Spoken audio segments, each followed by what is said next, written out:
Welcome back to my YouTube channel. It's me Ashika Shatija. So last video में हम लोगों ने कंप्लीट कर दिया था admission of partner chapter and इस वीडियो में आपको स्टार्ट कराने वाली हूँ इश्यू ऑफ शेयर्स का चैप्टर, जिसमें इस वीडियो के अंदर मैं आपको कराने वाली हूँ थियरी। नेक्स्ट अपकमिंग वीडियोस में मैं आपको कराऊंगी इश्यू ऑफ शेयर्स की जर्नल एंट्रीज, सिंपल जो बेसिक जर्नल एंट्रीज वो, एंड धीरे धीरे करके हम लोग उसका एक एक कॉन्सेप्ट करके उसके न्यूमेरिकल क्वेश्चंस करेंगे। एंड देन जैसे हम लोगों ने सारे चैप्टर्स कंप्लीट किए हैं वैसे ही हम लोग इश्यू ऑफ शेयर्स भी कंप्लीट कर लेंगे। ओके, सो स्टार्ट करते हैं इश्यू ऑफ शेयर्स के साथ। सबसे पहले शेयर्स होते क्या हैं। शेयर्स सपोज अगर आप कर लो कोई भी एक कंपनी जिसका नाम है ABC लिमिटेड। ओके, तो ये जो कंपनी है अगर इसको पैसे की नीड हो और उसको पैसा किससे चाहिए, पब्लिक से चाहिए। तो सपोज अगर ये कंपनी जो है वो पब्लिक को बोले कि आप हमें पैसा दो एंड इन रिटर्न आपको जो है डिविडेंड मिलेगा एंड आप जो है कंपनी के ओनर कहलाओगे। ओनर लाइक फुल्ली ओनर नहीं, बट ऐसा होता है कि हम लोगों को ओनरशिप मिल जाएगी उस कंपनी की। ठीक है, सो कंपनी जो होती है वो पब्लिक से पैसा मांगती है और ये जो पब्लिक है ये इन लोगों को क्या देती है, पैसा देती है। ठीक है,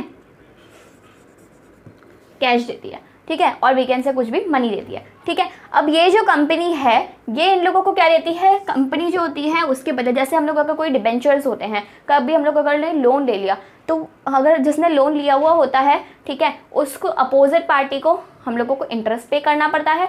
तो यहाँ पे भी यही है कि यहाँ पे इन लोगों को कंपनी ने पब्लिक ने अगर उन्होंने अपना कैश दिया है तो कंपनी को भी कुछ ना कुछ देना पड़ेगा। तो वो जो कुछ उनको देना पड़ेगा उसको हम लोग बोलते हैं डिविडेंड। ठीक है, सो कंपनी पहले मांगती है पब्लिक से, पब्लिक ठीक है बोल के देती है उनको पैसा एंड इन रिटर्न उनको क्या मिलता है, पब्लिक को डिविडेंड मिलता है, एज वेल एज उन लोगों को ओनरशिप भी मिलती है कंपनी की। ठीक है, सो यहाँ पे अगर हम लोग बात करें कि यहाँ पे अगर फुल्ली सिचुएशन ये होती है कि पब्लिक जो है कंपनी को पैसा देती है, कंपनी उसको उसके रिटर्न में ओनरशिप भी देती है एज वेल एज डिविडेंड भी देती है। ठीक है, तो यहाँ पे ये शेयर्स वर्ड कहाँ पे यूज़ हुआ। ठीक है, तो शेयर्स वर्ड कैसे यूज़ हुआ, शेयर्स को हम लोग बोल सकते हैं जिसके पास कंपनी के शेयर्स हो उसके पास कंपनी के लिए ओनरशिप भी है, कंपनी की ओनरशिप भी है। ओके, तो जिसके पास पब्लिक, जो भी पब्लिक के पास कंपनी के शेयर्स, तो यहाँ पे पब्लिक जो होती है वो कंपनी को कैश देती है। ठीक है, एंड कंपनी जो होती है पब्लिक को इन रिटर्न में क्या देती है, डिविडेंड और उनकी ओनरशिप देती है उनकी कंपनी में। ठीक है, और कंपनी अगर जब पब्लिक को शेयर्स देती है तो जिस भी पब्लिक के पास कंपनी के शेयर्स हो, ठीक है, तो उस पब्लिक के पास कंपनी की ओनरशिप भी है। ठीक है, अब यहाँ पे शेयर्स जो होते हैं हमारे पास टू टाइप्स के होते हैं, एक होता है शेयर्स इक्विटी और दूसरा होता है प्रेफरेंस शेयर्स। सो अगर इक्विटी और प्रेफरेंस को अगर हम लोग कंपेयर करें तो यहाँ पे ऐसा होता है कि प्रेफरेंस को हम लोग जितना परसेंटेज ऑफ डिविडेंड जो है डिसाइडेड होता है उतना डिविडेंड हमें देना ही पड़ता है, चाहे कुछ भी हो जाए। But at the same time अगर हम लोग इक्विटी की बात करें तो इक्विटी में ऐसा नहीं होता। इक्विटी में हम लोगों के ऊपर डिपेंड करता है, यहाँ पे हमारे ऊपर डिसीजन होता है कि अगर कंपनी ने प्रॉफिट किया है तो वो अपने हिसाब से उनको डिविडेंड दे सकती है, अगर कंपनी ने प्रॉफिट नहीं किया है तो वो इक्विटी शेयर होल्डर्स को अगर डिविडेंड नहीं दे तो भी चलता है। But in the case of preference shares तो यहाँ पे इन लोगों को डिविडेंड देना पड़ता है, फिक्स्ड अमाउंट ऑफ डिविडेंड देना पड़ता है, चाहे कंपनी लॉस में चल रही हो चाहे कंपनी प्रॉफिट में चल रही हो। ओके, सो यहाँ पे इक्विटी और प्रेफरेंस का मैंने आपको बता दिया कि दो टाइप्स के शेयर्स होते हैं। और सबसे पहले अगर हम लोग देखें कि किसको डिविडेंड मिलता है तो सबसे पहले प्रेफरेंस शेयर्स को डिविडेंड मिलेगा, उन लोगों को फर्स्ट प्रेफरेंस रखा जाएगा। एंड जब हम लोगों को प्रेफरेंस शेयर्स को अगर हम लोगों ने डिविडेंड दे दिया उसके बाद भी अगर कोई मनी बच जाती है तो हम लोग जो है वो इक्विटी शेयर्स को दे देते हैं। ठीक है, अब आते हैं हमारे पास शेयर कैपिटल। शेयर कैपिटल किसे कहते हैं, पब्लिक जब कैश देती है कंपनी को, ठीक है, किसके लिए देती है, शेयर्स के लिए देती है। ठीक है, तो उनके पास जो मनी आती है, मनी को हम लोग कैपिटल भी बोलते हैं। ठीक है, तो वो जो मनी होती है उसको हम लोग क्या बोलते हैं, शेयर कैपिटल। अब शेयर कैपिटल थ्री टाइप्स के होते हैं। फर्स्ट होता है ऑथोराइज्ड, सेकेंड होता है इश्यूड एंड थर्ड होता है सब्सक्राइब्ड। ओके, सो ऑथोराइज्ड यानी कि कितनी मैक्सिमम लिमिट तक कंपनी जो होते हैं अपने शेयर्स को इशू कर सकते हैं। ठीक है, यहाँ पे जैसे कि यहाँ पे ऐसा था कि कंपनी ने शेयर्स को इशू किया। ठीक है, कंपनी ने क्या इशू किया, शेयर्स को इशू किया। किसको इशू किया, पब्लिक को इशू किया। ठीक है, अब शेयर्स के जो डिफरेंट कॉल्स होते हैं, बहुत सारे कॉल्स होते हैं, वो मैं इस वीडियो में आपको बताने वाली हूँ। तो शेयर्स के जो डिफरेंट कॉल्स होते हैं उसके थ्रू पैसा जाता है कंपनी के पास, और उस पैसे को हम लोग क्या बोलते हैं, share capital. So I hope आपको ये साइकिल समझ में आ गई होगी। अब यहाँ पे ही वही है कि ऑथोराइज में क्या होता है कि मैक्सिमम लिमिट हम लोग कितनी कंपनी जो होती है अपने पब्लिक को शेयर्स इशू कर सकते हैं, कितने लिमिट तक पब्लिक को कंपनी जो है शेयर्स इशू करेगी, मैक्सिमम लिमिट, उसको हम लोग बोलेंगे authorise share capital. So maximum limit to issue shares to the public. ठीक है, इशूड यानी कि उस मैक्सिमम लिमिट में से कितने शेयर्स कंपनी ने पब्लिक को इशू किए हैं। सपोज अगर मैक्सिमम लिमिट है हमारी 50 लाख शेयर्स हम लोग इशू कर सकते हैं, बट अगर उसमें से खाली अभी कंपनी ने पब्लिक को 30 लाख के लिए शेयर्स को बोला है, 30 लाख शेयर्स इशू किए हैं पब्लिक को, ठीक है, तो 50 lakh is the maximum limit of the company to issue share to the public. And issued क्या होता है, इशूड यानी कि इन 50 लाख में से कितने शेयर्स जो है हम लोगों ने इशू किए हुए कंपनी को।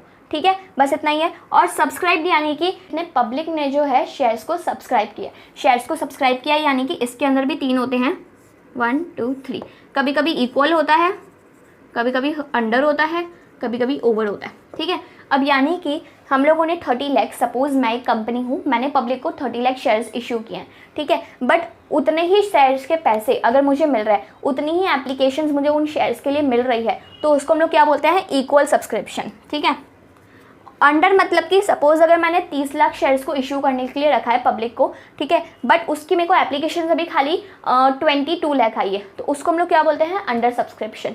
ओके, ओवर सब्सक्रिप्शन यानी कि सपोज अगर मैंने 30 लाख शेयर्स को इशू किए पब्लिक को, ठीक है, लेकिन उसके बदले मेरे को 40 लाख की एप्लीकेशंस आ गई है, तो उसको हम लोग बोलते हैं ओवर सब्सक्रिप्शन। ठीक है, अब अंडर सब्सक्रिप्शन में भी ऐसा होता है कि अगर हम लोगों को 90% ऑफ इशूड शेयर्स का सब्सक्रिप्शन मिले तो हम लोग जो है इशू कर सकते हैं। ठीक है, इक्वल क्या होता है, इक्वल होता है फुल 100% हम लोगों को जितने हम लोगों ने इशू किया उतना ही हम लोगों को एप्लीकेशंस मिल जाए। ठीक है, अंडर में क्या होता है कि अगर हम लोगों को 90% से कम एप्लीकेशंस रिसीव हुई है तो हम लोग बाद में उन शेयर्स को इशू नहीं कर सकते। ठीक है, एंड ओवर में तो हम लोगों के बहुत सारे टेक्निक्स होते हैं, हम लोग अपकमिंग वीडियोस में उसको समझेंगे। ओके, सो अगर 90% से कम हम लोगों को मिले हुए होते हैं एप्लीकेशंस तो हम लोग उसको नहीं इशू कर सकते हैं। अगर 90% तक मिले होते हैं एप्लीकेशंस, तो जितने भी एप्लीकेशंस मिले हुए होते हैं उसको हम लोग जो है एक्सेप्ट करते हैं। ओके, सो ये होते हैं डिफरेंट टाइप्स ऑफ सब्सक्रिप्शंस। अब इसके अलावा जो होते हैं कॉल्स, यहाँ पे मैं आपको बता देती हूँ कि अगर हम लोग शेयर जो है पर शेयर की वैल्यू है 100 रुपीज़। ठीक है, तो अगर हम लोग इन 100 रुपीज़ को एप्लीकेशन के टाइम पे 20 मंगवा रहे हैं, अलॉटमेंट के टाइम पे 30 मंगवा रहे हैं, फर्स्ट कॉल के टाइम पे 30 मंगवा रहे हैं और फाइनल कॉल के टाइम पे 20 मंगा रहे हैं।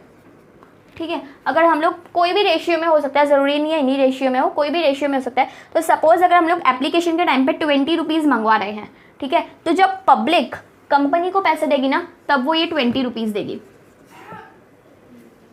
ठीक है, तो जब हम लोगों की जो पब्लिक है वो कंपनी को पैसा देगी तो वो 20 रुपीज़ देगी। उसके बाद अलॉटमेंट के लिए हम लोगों को जो है कॉल करना पड़ेगा हमारी पब्लिक को कि अभी जो है आपको अलॉटमेंट के पैसे भी देने हैं। ठीक है, क्योंकि पर शेयर की वैल्यू क्या थी, 100 रुपीज़ थी। ठीक है, फर्स्ट टाइम में इन लोगों ने 20 रुपीज़ दे दिया एप्लीकेशन के टाइम पे। अलॉटमेंट के टाइम पे हम लोगों को कॉल करना पड़ेगा हमारी पब्लिक को कि आपके 30 रुपीज़ जो है आपको अलॉटमेंट के पे करना है। फिर बाद में सेकेंड राउंड में जो है वो लोग 30 रुपीज़ पे करेंगे। ठीक है, सिमिलरली फर्स्ट कॉल में भी हम लोगों को कॉल करना है हमारी पब्लिक को एंड देन वो लोग जो है देंगी कंपनी को पैसा। सिमिलरली फाइनल कॉल में भी हम लोगों को ऐसा ही है कि हम लोगों को पहले मंगवाना है हमारी पब्लिक से पैसा, उसके बाद हमारी पब्लिक जो है पैसा देगी।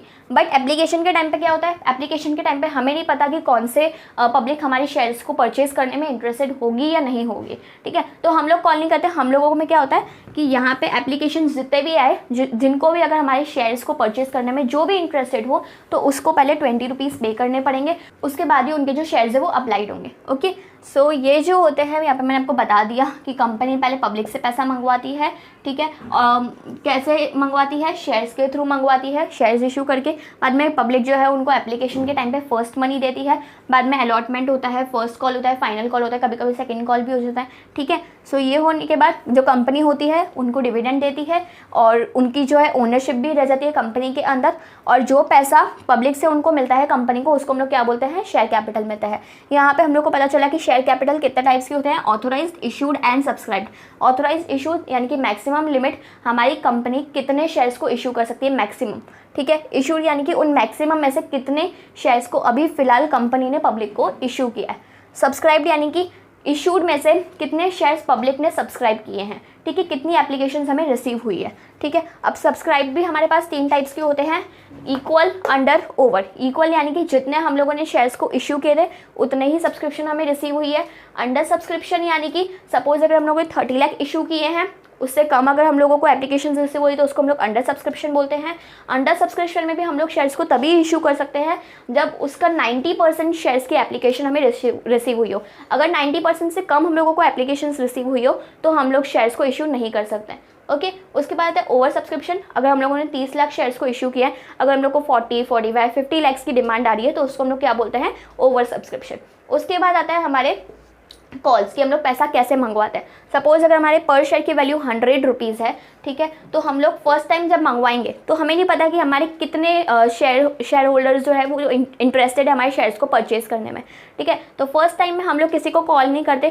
फर्स्ट टाइम जो भी पब्लिक हमारे शेयर्स को परचेज करने में इंटरेस्टेड होगी वो खुद आकर 20 रुपीज़ हम लोगों को पे करके जाएगी एप्लीकेशन के, ठीक है। सो मोस्टली आपका क्वेश्चन इन्हीं 3 चीज़ों में रिवॉल्व करेगा। पहली चीज़ application, allotment, first call, final call, second call. ये जो टाइप्स के कॉल्स होते हैं इन पे हम लोग को जर्नल एंट्रीज करनी है, इनके बेसिस पे ही हम लोगों को हर एक क्वेश्चन सॉल्व करना है, ठीक है। सेकंड चीज़ है शेयर कैपिटल। तो ये जो ऑथोराइज्ड, इशूड और सब्सक्राइब्ड, ये जो 3 टाइप्स के शेयर कैपिटल होते हैं, ठीक है, ये हम लोगों को बैलेंस शीट के क्वेश्चन सॉल्व करने में हेल्प आएगा। इक्वल, अंडर एंड ओवर, ये जो equal subscription, over subscription, under subscription, कि हम लोग को कितनी सब्सक्रिप्शंस मिली है पब्लिक से, ठीक है। तो ये चीज़ जो होती है जब हम लोग क्वेश्चन पढ़ेंगे तब हम लोग को हेल्प करेगी कि हम लोगों को शेयर्स इशू करने हैं या नहीं करने हैं, हम लोगों को शेयर्स में अगर ओवर सब्सक्रिप्शन है तो उन शेयर्स के साथ कैसे डील करना है, प्रो रेट अलॉटमेंट करना है, क्या क्या करना है, वो मैं आपको नेक्स्ट लेक्चर्स में बताऊंगी, ओके। सो अगर आपके लिए वीडियो यूजफुल रहा हो तो उसको लाइक करना, शेयर करना एंड सब्सक्राइब करना। Meet you in the next video, bye bye.